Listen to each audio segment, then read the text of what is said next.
Hai, balik lagi Multi Only di mana kita bahas mainan suka-suka.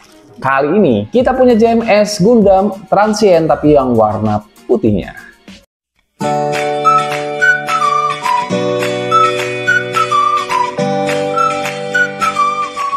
Nah, ini dia si JMS Gundam Transient. Jadi si JMS ini sebenarnya mengeluarkan beberapa mode si JMS Gundam Transient ini ya. Jadi ada yang warna putih kayak gini, kemudian ada yang warna silver dan warna hitamnya. Cuma ya gue pengennya yang warna putih kayak gini, kayak di animenya. Sebenarnya JMS ini udah ngeluarin ini agak lama sih ya. Ini mungkin jadi review yang ketinggalan juga. Karena saking banyaknya yang keluar, jadi ya kadang-kadang gue nggak bisa ngikutin yang baru-baru. Dan si JMS Gundam Transient ini sekarang dijual dengan harga sekitaran 100 ribuan. Dan ngomong-ngomong, si Gundam Transient ini kan diambil dari seri Gundam Build Fighter Tribe yang dipiloti oleh Wilfried Kijima, yang jadi rivalnya si Kamiki Sekai. Dan ini pertarungan dengan si Kamiki Sekai itu epic banget sih. Nah, langsung aja kita lihat reviewnya. Ini dia kemasan dari HG Transient JMS. Jadi cuman box warna putih dengan tulisan JMS plus tulisan Cina di sampingnya. Dan di sini ada peringatan dalam bahasa Cina. Di bagian lainnya ini kosongan aja kayak gini. Di dalamnya kita dapat manual buku kayak gini. Ini sama nggak sih kayak Bandai-nya? Yang punya coba komen di bawah. Terus kita dapat foil stiker yang kecil banget kayak gini. Dan kita juga dapat 9 runner dengan warna putih, clear part biru, ungu, dan abu-abu. Termasuk di dalamnya ada runner PC dan runner stand base-nya. Cetakan dan bahannya menurut gue udah bagus. Dan gue suka banget sama clear part-nya. Jernih banget dan rapi. Pas ngerakit HG Transient JMS ini gue cukup enjoy. Gak terlalu banyak masalah, snap fitnya juga enak, nyatuin part satu dengan yang lainnya cukup mudah. Paling yang harus diperhatikan itu adalah clear part biru ini nggak fit. Copot terus, jadi dilem aja. Kemudian sim lainnya terlihat di shoulder padnya, di tangan sini agak parah, di pahanya, dan tentu saja karena dia warna putih nampaknya bisa tersamarkan dengan baik. Nah, setelah kita selesai rakit HG Transient JMS, ini yang akan kita dapatkan.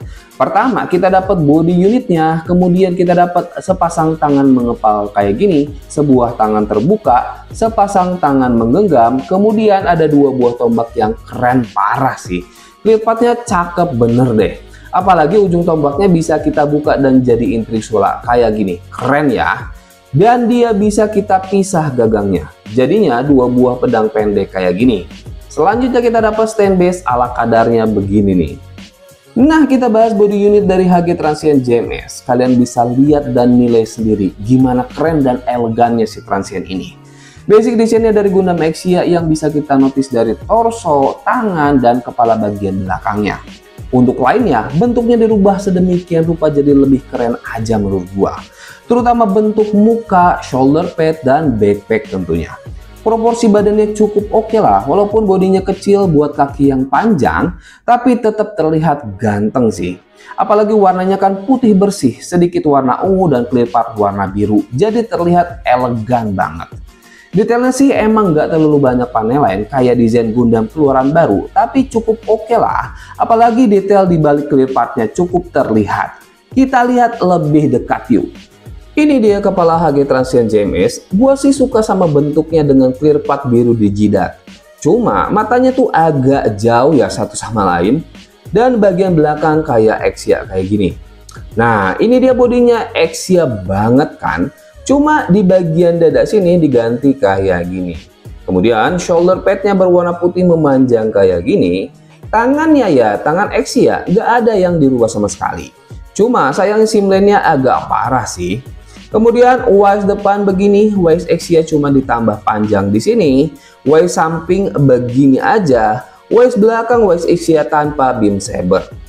Ini dia kakinya yang nggak terlalu neko-neko. Menurut gua ini kaki Exia repair yang dikasih armor di tulang keringnya dan telapak kakinya dirubah. Clear partnya di sini gue suka banget, jernih ya. Dan ini bagian backpacknya. Jadi JN Drive-nya tuh dikasih kayak sayap di kanan kirinya. Dan dikasih kayak sting kayak gini. Kayak sengat lebah gitu. Intinya sih gue suka banget sama backpacknya. Jadi tingginya sekitaran 13 sentian aja. Dan ini kita bandingkan sama Tri-Burning yang merupakan rival utamanya. Kerenan mana menurut kalian? Selanjutnya sama HG MK2 yang sama-sama 13 sentian. Dan terakhir sama HG Hyakushiki. Artikulasi kepala ke atas ke bawahnya cuman sedikit aja. Ke sampingnya nih oke banget. Tapi nggak bisa diputar karena mentok dia. Shoulder padnya ke atas ke bawah kayak gini, bahunya bisa kita gerakin begini, rentangan tangannya cuman bisa segini aja. Sayangnya bicepnya nggak bisa diputar. Tangannya udah bisa double joint kayak gini, tangannya bisa kita puter, bodinya ke depan ke belakang kayak gini, ke samping-samping kayak gini, dan bisa kita puter. Waist depan kayak gini nih, kemudian waist sampingnya kayak gini aja. Kakinya ke depan sejauh ini, ke belakang jauh banget, bisa split, pahanya bisa kita puter, kemudian tekukan kakinya udah bagus banget. Di bagian sini bisa kita gerakin, kakinya bisa kita puter, dan bisa kita ke atas ke bawahin kayak gini. Kemudian sayapnya bisa kita gerakin kayak gini karena dia ball joint, bagian sini bisa kita gerakin ke atas bawah. Joinnya punya gua ini kokoh banget, dan kalau berdiri pun dia nggak ada masalah sama sekali kayak gini. Artikulasinya udah lumayan. Nah ini dia HG Transient dari JMS dengan aksesorisnya yang sebenarnya ya cuman tombak aja. Dan ini adalah salah satu desain Gundam favorit gua dari seri Build Fighter Tri. Walaupun cuman berdiri dengan tombaknya, tapi ini udah epic banget deh. Build quality-nya udah lumayan bagus karena cetakannya udah oke. Jadi penampakannya tuh udah rapi dan enak dilihat. Ya kecuali bagian simplemnya ya. Tapi nggak terlalu ganggu buat gua. Partnya tuh kokoh dan gak gampang copot kecuali clear part bagian dadanya. Dan gue cukup enjoy untuk playability-nya. Walaupun aksesorisnya senjatanya cuma tombak aja. Tapi tombaknya bisa ada beberapa mode sehingga bisa menambah beberapa opsi pose-posenya. Ditambah artikulasi dan joinnya itu udah bagus banget. Jadinya nggak ada masalah pas gue posein. Jadi kesimpulan review kita untuk HG Transient dari JMF ini masih worth it sih menurut gua, dan gua cukup enjoy pas rakit sama maininnya. Tapi walaupun bagus, gua akan tetap rekomendasiin kalian buat beli yang asli Bandai-nya. Ini bagus, tapi pasti Bandai-nya lebih bagus lagi. Itu aja review kita kali ini. Jangan lupa subscribe, like, komen, dan share ke teman-teman kalian biar mereka teracuni. Sampai jumpa di video-video selanjutnya. Bye-bye.